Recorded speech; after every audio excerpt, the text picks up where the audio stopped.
Father God, sa umaga pong ito, muli kami nagpupuri, nagpapasalamat sa kalakasan at sa panibagong buhay sa umagang ito. Lord, as we come into your presence, muli, Panginoon, dumudulog kami sa iyong harapan, Panginoon. Muli mo nga pong saliksikin ang aming puso at isipan, ang aming mga buhay, Panginoon, Lord. Kung may nagawa po kaming mga bagay na hindi naging kaaya-aya sa inyong harapan sa mga nakalipas na oras, Father, right now, we ask for your mercy. We ask for your forgiveness, for your cleansing, Panginoon. Linisin mo, Panginoon, ang aming mga puso at isipan. Hallelujah. At sa umagang ito, Panginoon, we just want to thank you for your love, for your unconditional love, Panginoon, sa bawat isa sa amin. Hayaan mo, Panginoon, na sa aming pagdulog sa iyong harapan, tunay nga, O Diyos, na ikaw ay siyang maitaas. Ikaw lamang siyang mapapurihan, Panginoon, sa aming kalagitnaan. Lord, we want more of you this morning and we want to experience, Panginoon, ang pagkilos ng iyong banal na Espiritu sa aming kalagitnaan. At inaalay namin, Panginoon, sa iyo ang oras na ito. Hayaan mong sama-sama ka naming purihin, Panginoon.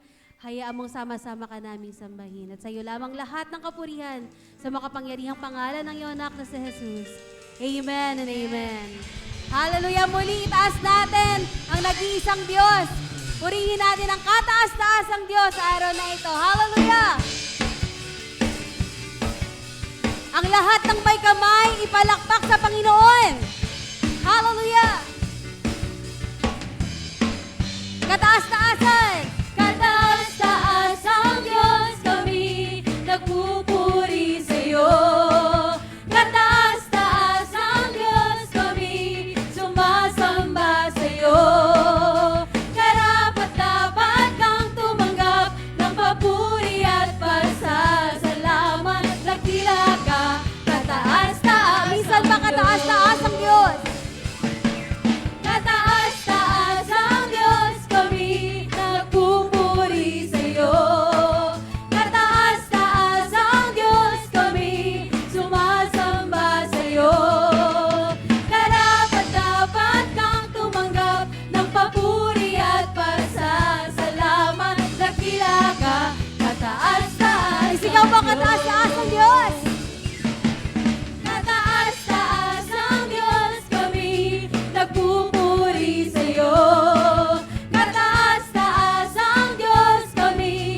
Panginoon.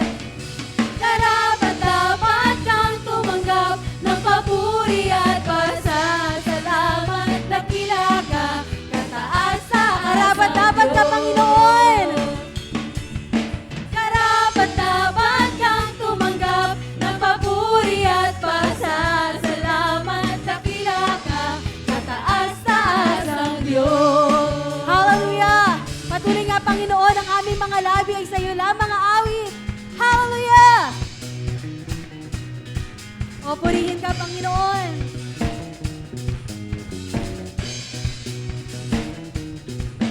Mga labi ko, O Diyos, sa iyo aawit. Ika'y papurihan sa kalangitan. Minsan pa, mga labi ko, Diyos. Mga labi ko, O Diyos, sa iyo aawit. Ika'y papurihan sa kalangitan. Aking kamay tataas ka, pangalan mo'y luwalhatiin. Pagkat ikaw, O Diyos, ay dakila. Hallelujah! Napakasayang magbigay papuri. Labis na galak. Labis na galak nararamdaman. Pupurihin ka namin, O Diyos. Pupurihin ka sa bawat tugtugan. Pupurihin ka sa bawat galaw. Itataas ang ngalan mo magpagkailanman. Sa taglay namin lakas, Panginoon, ikaw ay aming pupurihin. Hallelujah! Sa taglay mong lakas, O Diyos, purihin ka. Woo! Isisigaw sa buong mundo, labis mong gawa. Puso ko ay tuwang-tuwa, kasiyahan ay umaapaw. Katapatan mo, O Diyos, ay dakila.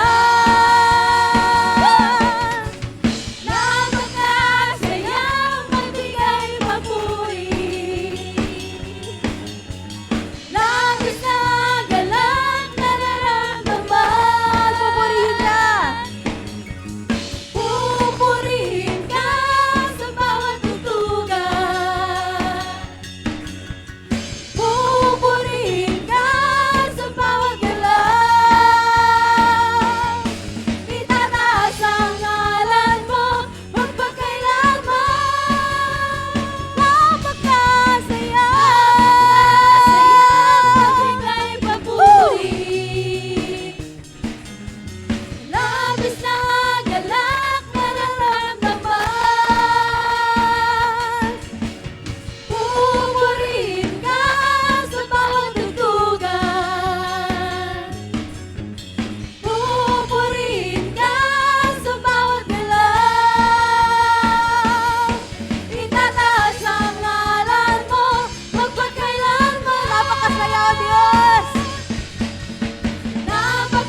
karapat-dapat kang purihin. Hallelujah! Kayo ang lahat ng kapurihan, Panginoon. Woo! Praise the Lord! Purihin ka. Hallelujah! Salamat, Panginoon, sa walang hanggang pag-ibig mo, Panginoon. At hayaan mo, Panginoon, na patuloy ka naming sambahin sa oras na ito. Ang puso namin ay nagdiriwang, Panginoon. Pagkat alam namin, Panginoon, nakasama ka namin sa aming pagsamba. Panginoon, tanggapin mo ang aming papuri at pagsamba sa oras na ito. Lord, you know our hearts. You know our heart's desire. And that is to please you. And then that is to worship you, God. Hallelujah. Hallelujah. We praise you, Jesus. We praise you, Lord. Hallelujah. Worship. Salamat, Panginoon. Salamat, Panginoon.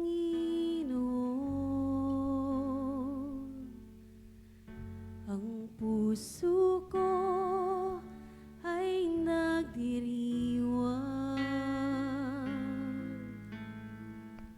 Dinggin mo ang himig at awit ng pagsamba. Alay sa'yo, alay sa'yo. Ako'y nagpupuri sa banal mong tahanan.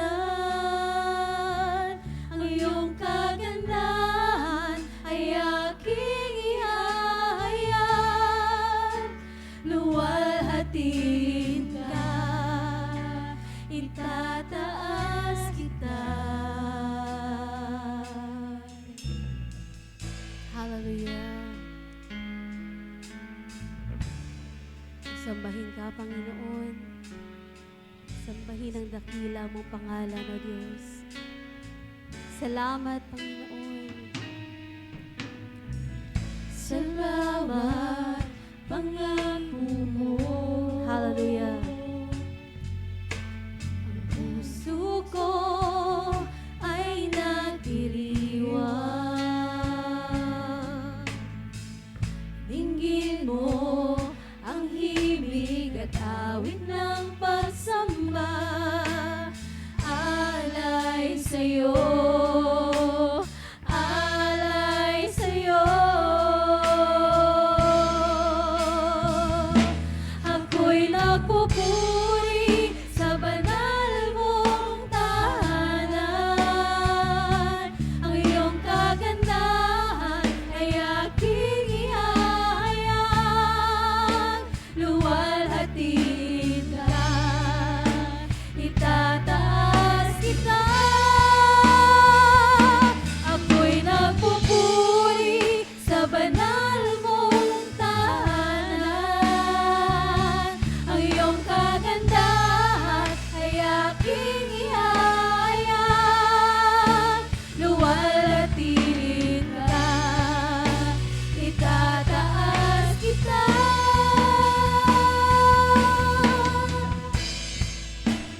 Hallelujah. Patuloy kang maghari, Panginoon. Maghari ka sa aming buhay, O Diyos. Salamat, O Diyos. Salamat, Panginoon. Salamat sa walang hanggang pag-ibig mo sa amin.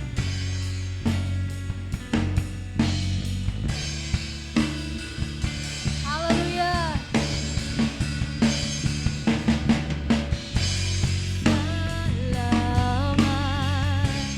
Salamat,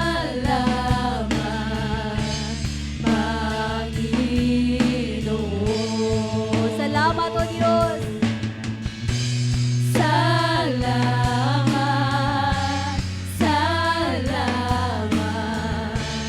Panginoon.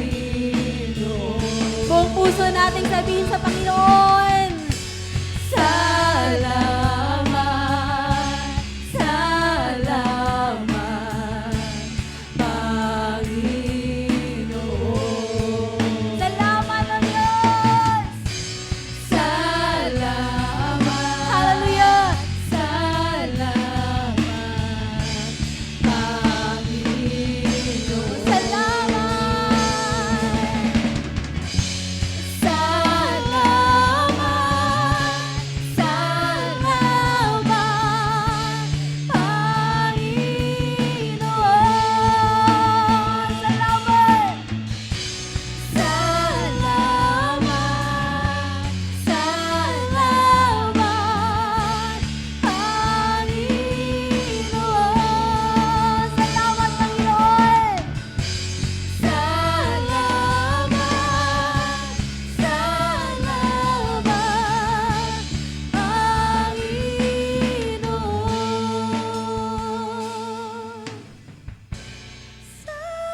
salamat, O Diyos.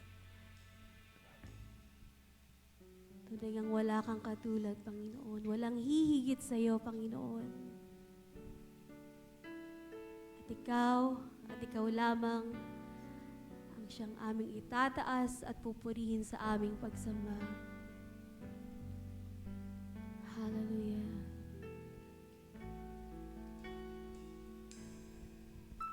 Wala kang katulad, walang gaya mo. Ikaw lang ang Diyos na sinasambang lubos. Sa paglipas ng panahon, ikaw pa rin hanggang ngayon. At magpakailanman, Panginoon. Wala kang katulad, O Diyos. Wala kang katulad, walang gaya mo. Ikaw lang ang Diyos na sinasambang lubos.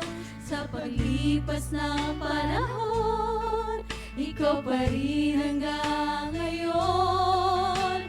At magpakailanman, Panginoon. Itataas,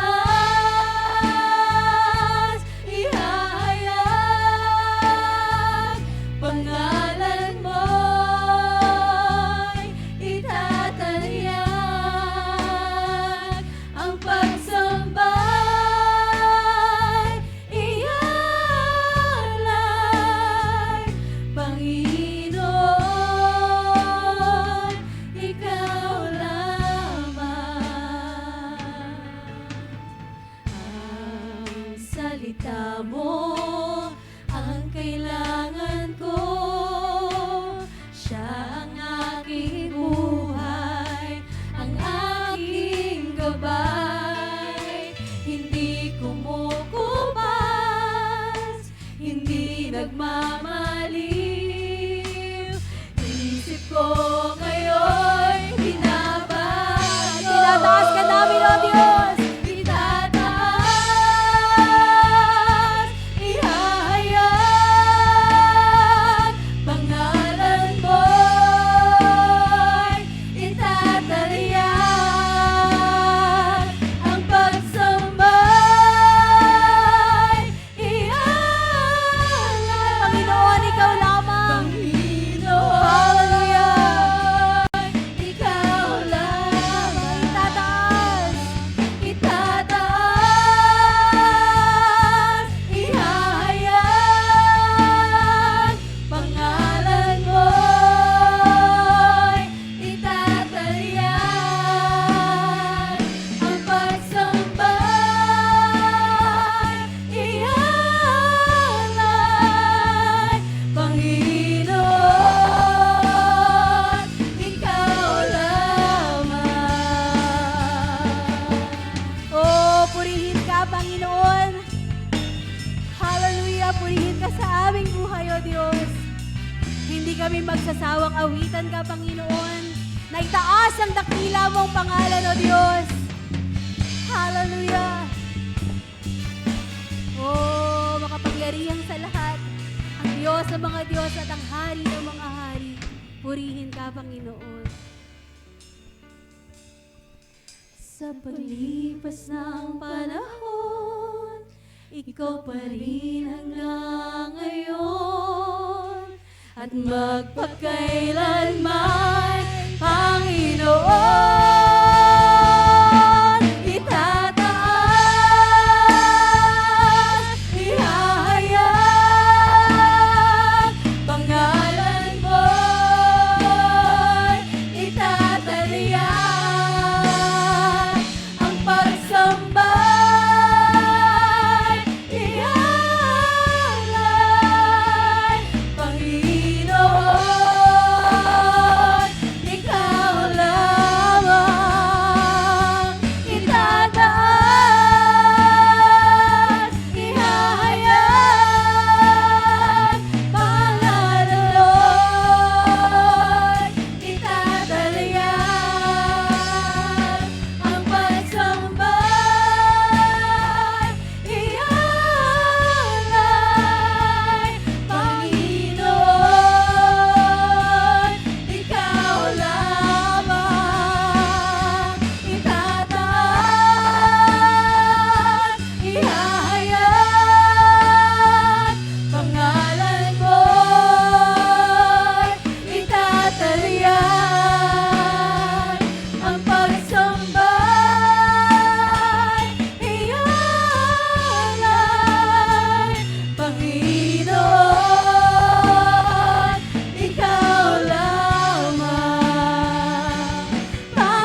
nag-iisang Diyos noon, ngayon, at magpakailanman.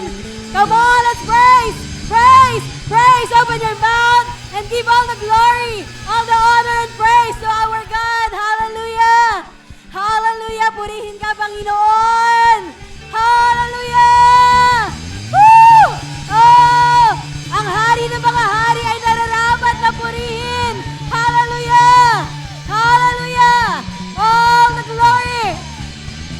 All the praises! Come on, shout! Shout! Hallelujah! You're worthy! Worthy, worthy, Lord! You're worthy of all the praises! Purihin ka, Panginoon! Itataas ka namin, O Diyos, sa aming buhay! Karapat-dapat ka, Panginoon! Hallelujah! Hallelujah! Church, worship! Worship! Worship! Hallelujah! Oh, you are the King of Kings, the great and mighty God, the soon and coming King, ang tagapagligtas ng aming buhay. Purihin ka, Panginoon. Salamat. Salamat, Panginoon. Lord, this is our worship. Tanggapin mo, Panginoon. You deserve this, God. You deserve this. Hallelujah. Panginoon, Ikaw lamang, O Diyos, ang nararapat sa aming pagpupuri, sa aming pagsamba. Ikaw lamang, O Diyos. Hallelujah. Thank you, Father God, sa presensya mo sa oras na ito. And we want to pray that you will continue to speak to us, Lord God. Yung mga salita mo sa araw na ito, Panginoon. Lord, alam namin, Panginoon, na may nais kang malaman namin, na matutunan namin sa aming buhay. And we are ready, Lord, para tanggapin ang salita mo sa oras na ito. Hallelujah. Once again, Lord, we thank you. We bring you back all the glory, honor, and adoration in the mighty name of your Son, Jesus. Amen. Amen.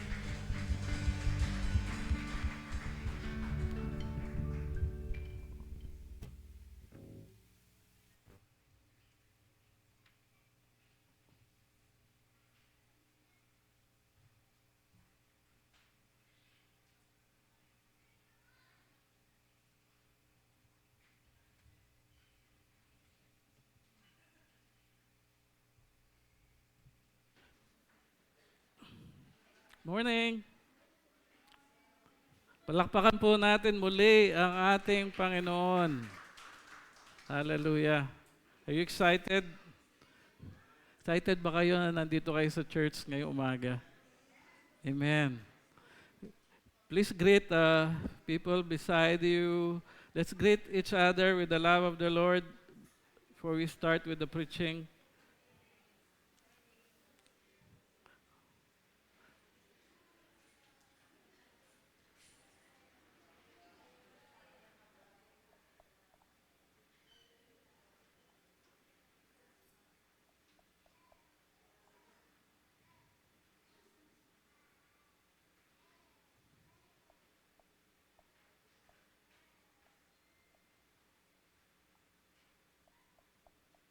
So we'll continue with our topic. Di natin natapos last week, no? And I'm really sorry. Wasn't able to finish the preaching. Also sorry dahil yung reflection question natin is actually based on the part 2. Sorry. Patawarin nyo na. But I hope today that the Lord will continue to speak unto each one of us. Topic that we have basically is the health check of the church. No? Introduction ko last week, we go to medical doctors for a regular checkup because it's so important. It's so important na we have a checkup so that we know kung ano ang ating dapat gawin to keep our physical bodies healthy. Yes? You agree with me, no? Ganun din po sa church. We really have to look and pray and see what are the things that we are doing that glorifies God and what are the things that we need to improve. for the spiritual well-being of the church, and for the spiritual well-being of each one of us. And that is so important. And most often than not, nane-neglect po natin yung ating spiritual na buhay. Dahil yung ating focus, kadalasan, yung ating physical na buhay at physical na pangangailangan. And often, we neglect yung dapat nating gawin to keep our spiritual life healthy. Yes? So healthy ba ang bawat isa sa atin physically and spiritually? Amen. Mukhang ko konti lang ang nagsabi ng amen. Ulitin ko po yung aking katanungan. We physically, are we spiritually healthy? Amen. For those you think na kailangan mo pa ng konting exercise, konting disiplina, dahil medyo kulang sa pagkain ng ating spiritual life, most often than not, I think this is the time for us also to consider and pray na lagi tayong healthy sa ating spiritual na pamumuhay. And before we proceed, let me pray. Please join me in prayer and ask God to speak unto us. Lord, we pray unto you, O God Almighty, na ikaw ang mangusap sa bawat isa sa amin sa umagang ito at magturo. Dalahin ko na ang aming mga isipan, Panginoon, ay maituon lamang namin sa iyo at sa iyong mga salita at bigyan mo kalakasan ng bawat isa sa amin upang ito'y aming maipamuhay at kami ay maging spiritually healthy as a church and as Christians, as individuals. I pray unto you sa mga nandito and even those who are watching sa live streaming. I pray that you bless each one. Thank you, Lord. In Jesus' name we pray. Amen. So everybody, welcome sa bawat isa nandito sa church and those who are watching sa live streaming. The topic is in Revelations chapter 3, verse 7 to 22. Last week, pinag-usapan natin about the church in Philadelphia, no? This is during the time, the early church, the first generation, during the time of John. And there were churches, kukunti pa lang ang mga Kristiyano, but there are already churches during their time. And God knows kung anong klaseng mga Kristiyano andun sa mga churches. And God, in Revelation, asked John to write them letters. 7 churches yun. We discussed last week, ano bang sinulat ng Diyos tungkol sa mga taga-Philadelphia. Mahirap lang sila during their time, and yet, sila ay faithful. So the faithful church in Philadelphia, faithful in doing what God has told them to do, what God has prepared for them in advance, and that is to share the gospel regardless kung gaano kahirap ang kanilang dinadanas. Dahil kukunti lang sila, they are persecuted during their time. Persecuted sila, di sila makahanap ng trabaho. Yung kanilang mga dating kasamahan sa Israel, worshiping God through Judaism, do not believe in Jesus Christ, and persecuting them. Pina-persecute po sila. Physically, emotionally, financially, persecuted sila. And with all the little strength that they have, God is what? God has commended them dahil faithful sila. Now we go to another church. We go to Laodicea. Ayan. The lukewarm church. Ano ba sa Tagalog ang lukewarm? Maligamgam. No? Lukewarm sila no? Maligamgam. Di mainit, hindi malamig. No? Sa background sa Laodicea, itong church na to ay mayaman.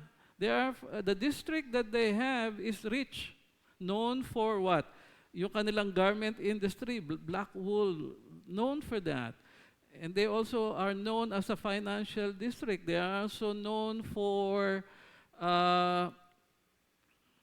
yung kanilang yung kanilang school that specializes in treating eye diseases. So yan. Yun ang ng background nitong church na ito, a rich church. Kaya lang Dahil sila ay self-sufficient, hindi sila seryoso, no? Sa kanilang pananampalataya sa ating Panginoon. Kayo ba, siniseryoso ba natin ang ating Diyos? We all Christians, right? But are we really? Are we professing Christian, but not practicing Christian? Do we practice the things that we learn? How much of the things that we know about God ay ina-apply natin sa ating buhay? Mostly, mas marami tayong nalalaman, mas kukunti yung ating ina-apply. Di po ba? Hello? Sa totoo lang, maraming alam, our knowledge far exceeds our obedience. Ganon karamihan eh. Ganon din ako eh. Sa tinagal-tagal mo ba naman nag-Bible study? Sa tinagal-tagal mo nagbabasa ng Biblia? Gaano kaya karami na yung aking sinusunod na tutuhanan? Sa araw-araw. No? And that is Christianity. Christianity is not a religion. Christianity is a transformed life in Christ Jesus. Binabago ng Diyos ang ating mga buhay. Hindi tayo nananatiling baby Christians. No? We are maturing. God is changing us from faith to faith, from glory to glory. Amen po ba tayo? Ibang tao ka na 10 years ago to now because God has transformed our character into the likeness of His Son Jesus. That is why we live the life that Jesus lived. Do you live the life that Jesus lived? Ano bang klaseng buhay ang pinamuhay ng ating Panginoon Kristo? He is God in human form, God incarnate. Anong klaseng buhay ang pinamuhay niya? He lived a life that is fully submitted to God the Father. Amen po ba tayo? Moment by moment, every day of His life, He is fully submitted to God the Father. And are we fully submitted to God? Hello? Moment by moment, every day, you submit the day before the Lord. Lord, help me today. Help me today. That's our prayer. Amen po ba tayo? That I will glorify you, that the life that I live today will be glorifying and will give honor unto you. Help me. Help me in my thought life. Yung prayer natin kadalasan sa umaga, Lord, help me in my thought life. Protect my mind and guard my thoughts so that I will not sin against you sa aking isipan. Doon naman tayo madalas nakakasala eh. Di po ba? Sa isip. The attitude of our heart. Because our thinking reflects the attitude of our heart. So ano bang laman ng mga isipan natin sa araw-araw? Yung ba ay nakatuon sa Diyos? O hindi natin naiisip ang Diyos sa buong maghapon? Busy tayo. I'm not saying na parang you walk like a holy, etc. na hindi ka man lang makabasag ng pinggan o etc. No, I'm just saying it's when you are busy working, doing the things that you need to do. Of course, you're focused on what you're doing. But after that, your mind returns to the Lord. Yes? Amen po ba tayo doon? And when things that are unholy, things that are lustful, things that are not from God, no? You reject them. You submit them to the Lord. Things that makes you worry, no? Karadasan sa atin, ang dami nating iniisip eh. Overthinking. Amen po ba tayo doon? Overthinking, ano ay mangyayari? Paano kaya ang ganito? Paano kaya ang ganoon? Eh wala naman tayong magagawa. Nag-overthink lang tayo and then you live in fear. No? With so many uncertainties, you live in fear. And fear does not come from God. You worry too much, lalong-lalo na yung mga misis, Ganun din siguro mga lalaki, pero mostly yung mga babae. So, super mag-isip. Foresight is very good. But do not worry too much. Why? Because when you worry too much, parang wala ng Diyos eh. No? Parang pasan-pasan mo na yung buong mundo. That's not the way to live. So let's go back to the topic, Laodicea, the lukewarm church. Ano bang problema ng church na ito? Ayan yung church Laodicea. Ayun yung mga ruins, no? There are maraming mga nearby, they have a hot spring. A hot spring. Sino naligo na sa hot spring sa inyo? Di ba masarap maligo sa Laguna? Hot spring. Di ba? Healing, lalo na sa may mga rayuma. No? Hot spring. That's the Laodicea during the time of John. So hindi katahang-isip lang yung nandiyan sa Bible. Totoong mga tao at totoong mga lugar, totoong mga church. And then ang sabi sa kanila, ayan yung mga aqueduct, yung kanilang mga water system. The hot spring, merong fresh water that is cold, refreshing, lalong-lalo na pag mainit. But the water system that they have is coming from one of these springs. Pagdating naman sa kanila, maligamgam. Umiinom na ba kayo ng maligamgam na tubig? So, maligamgam.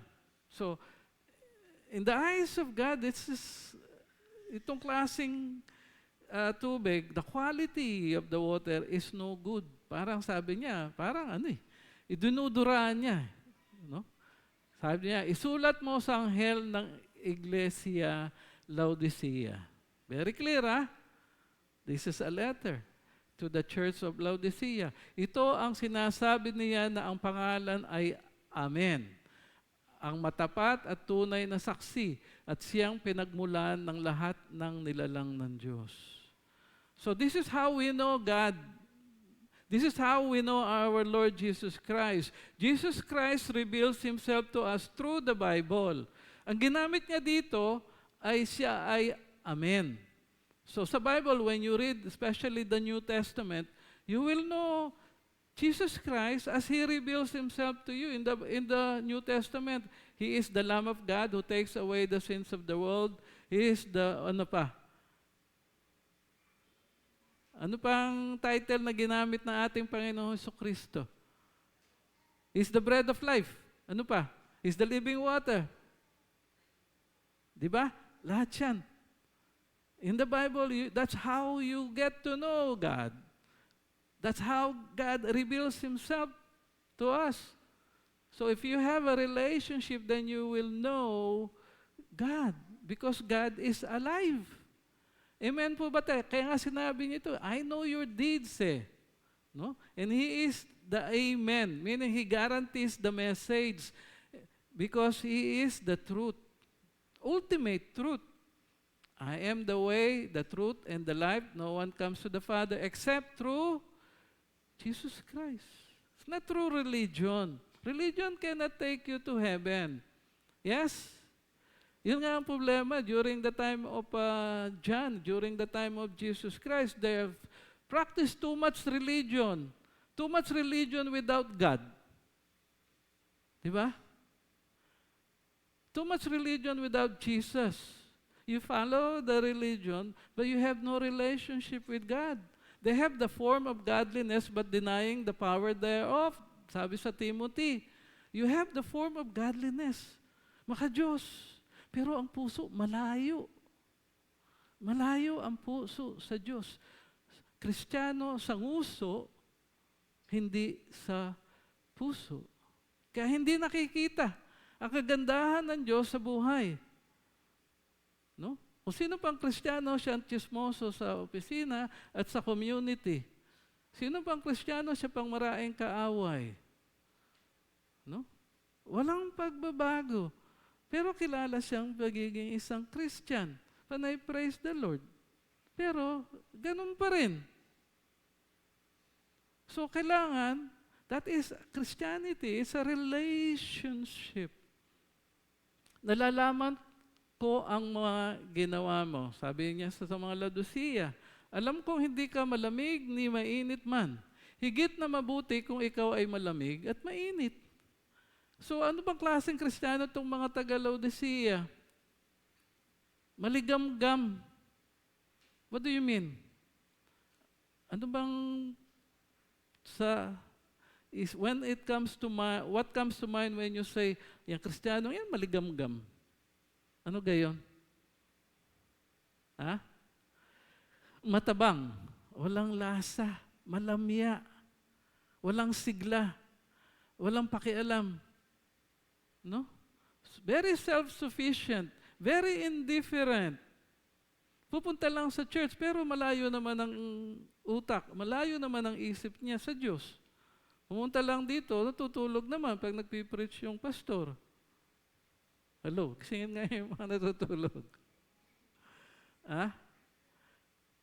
So, wala sa church yung isip, nasa SM. O wala sa church yung isip, nandun sa labahan, o iluluto. O yung problema sa opisina, o yung problema sa school. Wala sa Diyos ang isip. Ang isip nandun sa kasintahan. O doon sa away nilang mag-asawa kagabi. No? Wala. And that is what God is telling us. No? Maligamgam.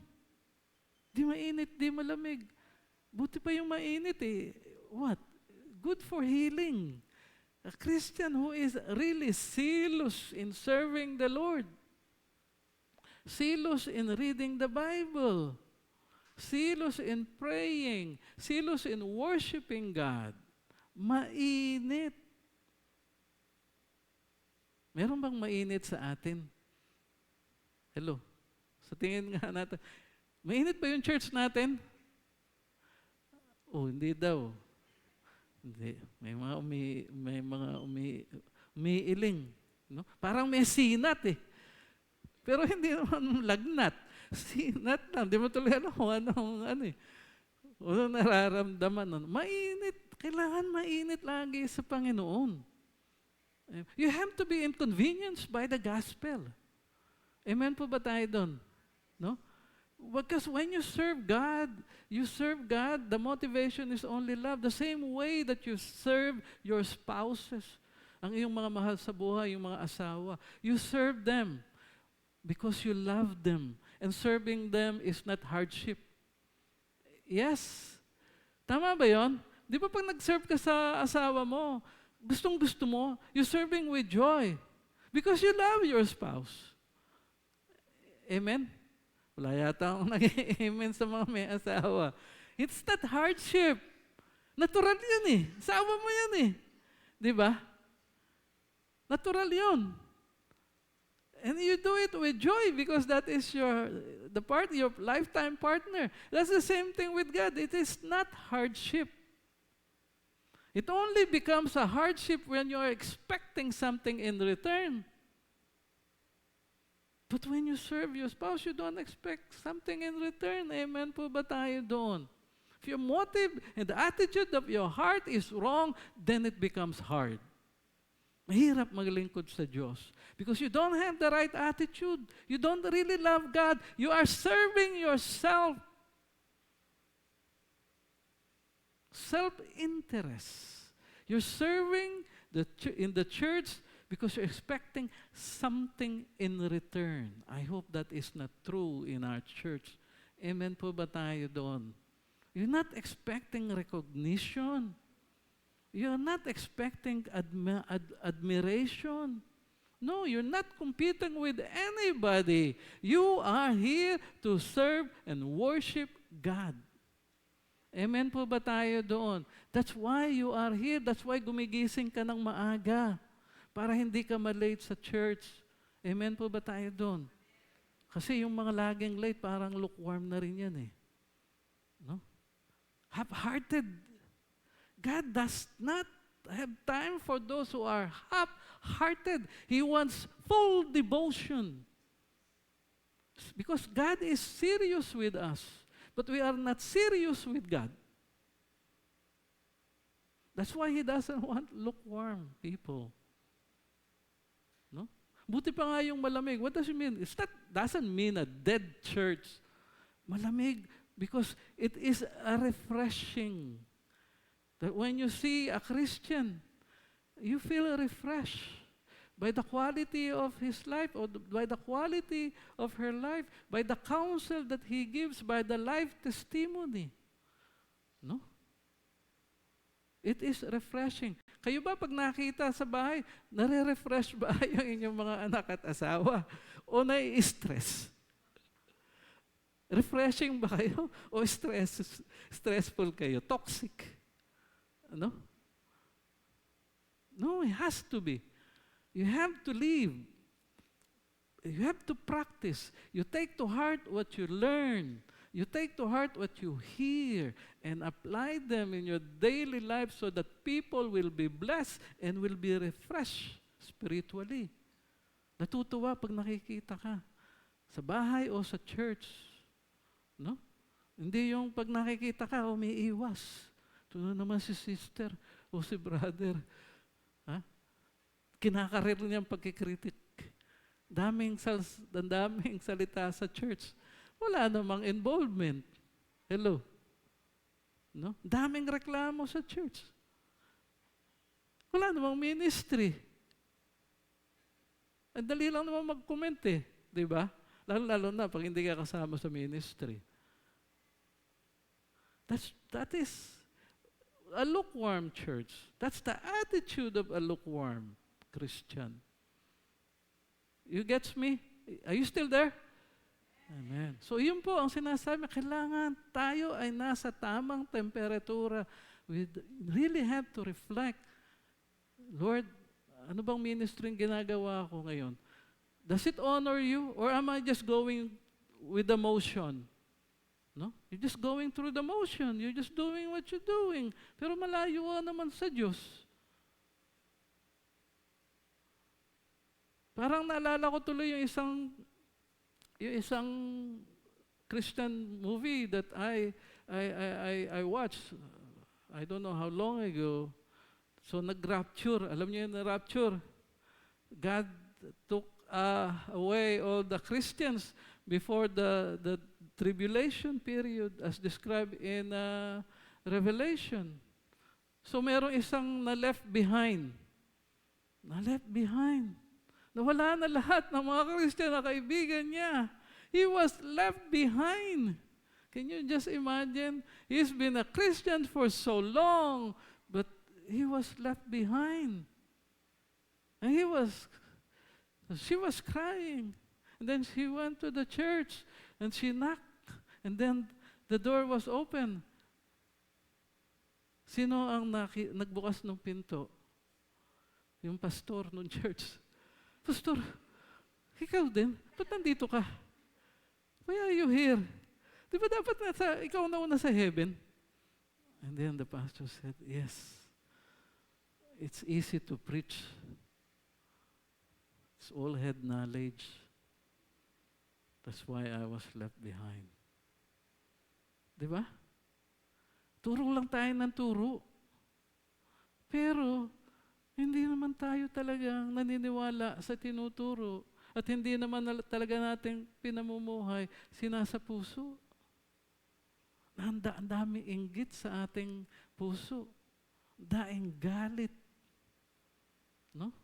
Dami nating emotional baggage. We should have surrendered everything to God and serve the Lord with joyful heart, with full humility, with integrity and full conviction. Hindi yung sinasabi mo, hindi mo naman ginagawa. Nagets nyo? Hello? Dapat nga, mas mataas ang standard ng Diyos sa bawat isa sa nagtuturo eh. Dahil mas marami kang alam sa tinuturuan mo eh. Hello? Amen po ba tayo doon? Those that are given much, and much will be required from us. That's why you need to pray. Pray. Hello? Na hindi kami may iwan. Ha? And then there's another story, short lang to, no? And then there's this pastor who made it to heaven and then expecting some reward from God. And then God gave him, okay, nakita ko na yung klase ng pamumuhay mo. Doon ka. This is the place that I have reserved from you. Yay! Thank you, Lord. And then came yung isang worker nila sa church. Oh, kilala ko, worker to taga-ayos ng silya. And then sabi ng Diyos, I reserve a big mansion for you. Sabi niya, hey, Lord, sandali. Mukha yatang mali yung taping niyo eh. Tapos sa akin, mas malaking mansion. Di ba dumadami ang church? Pag nagpipreach ako, ang dami.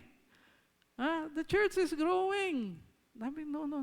Sabi niya, dumami yung church because yung worker mo pinagpipray yung silya lagi.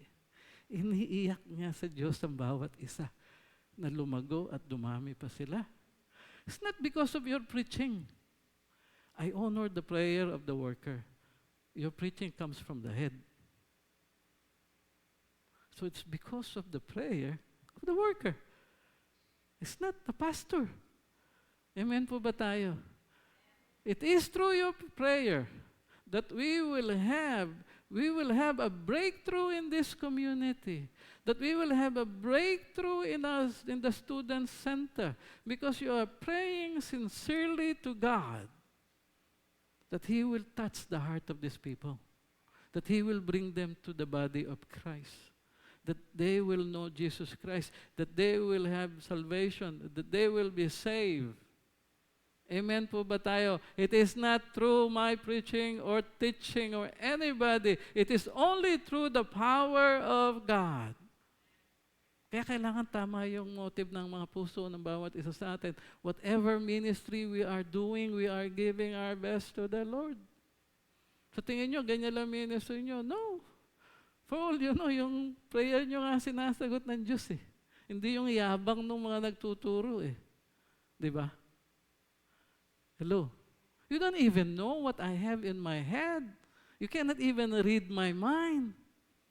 But so God knows me. He knows me. He knows everybody. I know your deeds. Diba? Alam niya kung sinong mainit sa Kanya at sinong malamig sa Kanya. Wala tayong maikakaila sa Diyos.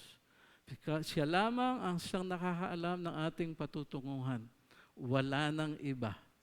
Amen po ba tayo doon, mga kapatid? So, ngunit dahil sa ikaw ay maligamgam, hindi mainit, ni malamig, susuka kita. God will discipline. You want to be disciplined? Pinagsasabihan na ng Diyos ang mga taga-Laodicea. Sinasabi mo, ako'y mayaman, sagana sa lahat ng bagay, tutulan ng kailangan pa, ngunit hindi mo nalalamang ikaw ay kawawa, kahabag-habag, mahirap, bulag, at hubad. Can you just imagine? You're supposed to be rich, self-sufficient, no? Imagine that. Pero, ang evaluation sa kanila ng Diyos, kawawa sila. They are wretched, kahabag-habag. So that's how God looks. In the perspective of God, no? Do not equate material prosperity with spiritual health. Amen po ba tayo doon? No? Do not equate. Hindi yan nangangahulugan that you are blessed materially, financially. That you're spiritually healthy as well. You are not. That's the same thing with the Laodicea. They are not depending upon God. They are depending upon their own ability, their resources, and strength. So they are blind. They are only wise in their own eyes. So let us not be wise in our own eyes and really pray to the Lord. Amen po ba tayo doon, mga kapatid? Kaya nga, pinapayo kong bumili ka sa akin ng purong ginto upang ikaw ay maging tunay na mayaman. Riches in heaven. Ayan. Are you rich in heaven? Hello? Ayan, may narinig akong amen. O, poor pa rin tayo sa heaven, wala pa rin tayong investment. Are you investing on things that have eternal value? O alam natin investment, material, financial investment lang ang ating nasa isipan. Invest on things that have eternal value. What are these things? Ano bang mga things that have eternal value? Introduce people to Christ. Amen. Get involved in church ministry. Serve the Lord. Ang dami pwedeng gawin dito sa church. Those have eternal value. Pray for people. How many times do you pray for people? Especially those that are serving God in the church. Do you even pray for me?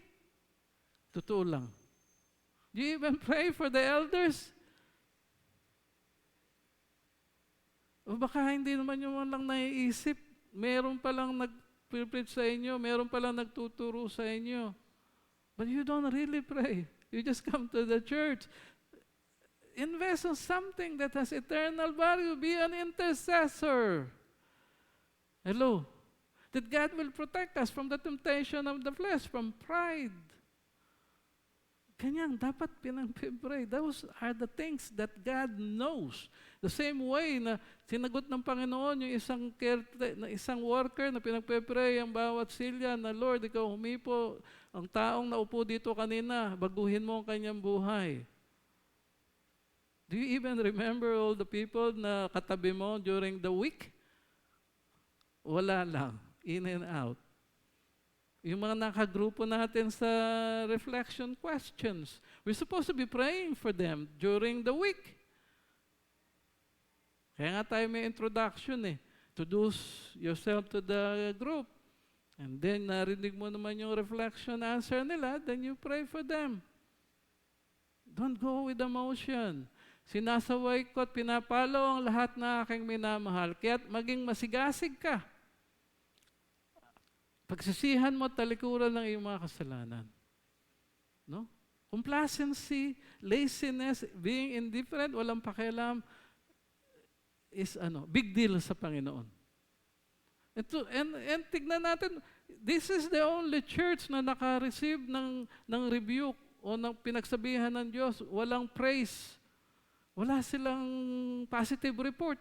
Negative report lang sila. Iba mga church, may negative and positive. Sila negative lang That's a big deal for God. No? The attitude of the heart. Hindi naman sila na-involved katulad ng ibang church sa sexual immorality from among them. No, they don't have an issue with sexual immorality. They have no issue with false doctrine. The big issue is they are so indifferent. Tamad. Walang sigla. Walang pakialam. Maligamgam. Nakatayo ako at kumakatok sa pintuan. Kung diringgin ni naman ang aking tinig at bubuksan ng pinto, papasok ako sa kanyang tahanan at kakain na magkasala. This is an invitation from God. No? Invitation. Ginagamit natin madalas yan sa altar call. You ask the unbelievers to come forward and accept Jesus Christ as their personal Lord and Savior. But in the context of this passage, Jesus Christ is saying, come Laodicean, change, repent, and then I will restore my fellowship with you. That is what Jesus is telling the church. No? Repent. Magsisi tayo sa ating mga katamaran.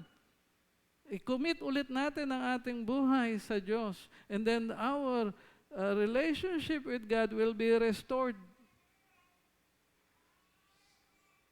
So next time around, we will not receive this kind of rebuke from God. Amen po ba tayo doon? Ang magtagumpay ay uupong katabi ko sa aking trono, tulad ko na nagtagumpay at nakaupo ngayong katabi ng aking Ama sa kanyang trono. God will share with us the throne, the victory that He has won through Christ Jesus, the resurrected Christ. That is the victory that God is offering. You will sit with me on my throne. So are we part of something that has eternal value? Hello. And that is for us a very big encouragement. When you are part of the body of Christ, serving God sincerely, you are part of the victory of the throne of God, that you will reign with Him forever and ever. Amen po ba tayo doon? Palakpakan po natin ang ating Panginoon. That is a promise. That is a promise. The victory has been won. Para kang nanood ng basketball, NBA finals. Alam mo na kung anong resulta. Di ba? Dahil alam mo na kung sino nanalo. Ganon din to. Alam na natin kung anong mangyayari sa end of the Revelation. Jesus Christ will be coming back. And that is soon. No? Alam na natin how things will end. So, since we already know, ano pa ang ginagawa natin? Dapat hindi na tayo tatamad-tamad. Dapat nakangiti tayo lagi. Dapat masipag tayo sa gawain ng Panginoon. Because the coming of Jesus Christ is sooner than when we first believe. Amen po ba tayo doon? Because soon is any time, any moment from now. Because the calendar of God is not the same as our calendar. One day with God is like 1,000 years. 1,000 years with God is like one day. Iba naman ang kalendaryo ng Diyos. Iba yung orasan ng Diyos sa langit. Magulat na lang tayo, andyan na pala siya. Parang during the first Advent, nagulat na lang sila. Di nila ina-expect that Jesus Christ will be born and will come in human form. Ano? Until all the religious leaders even crucified Him. So we have to be vigilant. We have to be sober. Hindi tayo sleepwalking. Kailangan alam natin yung ating ginagawa. Huwag natin sayangin ang ating panahon dito sa mundong ibabaw. Huwag natin sayangin ang ating buhay na wala at hindi natin kilala ang Diyos na ating pinaglilingkuran. Yes?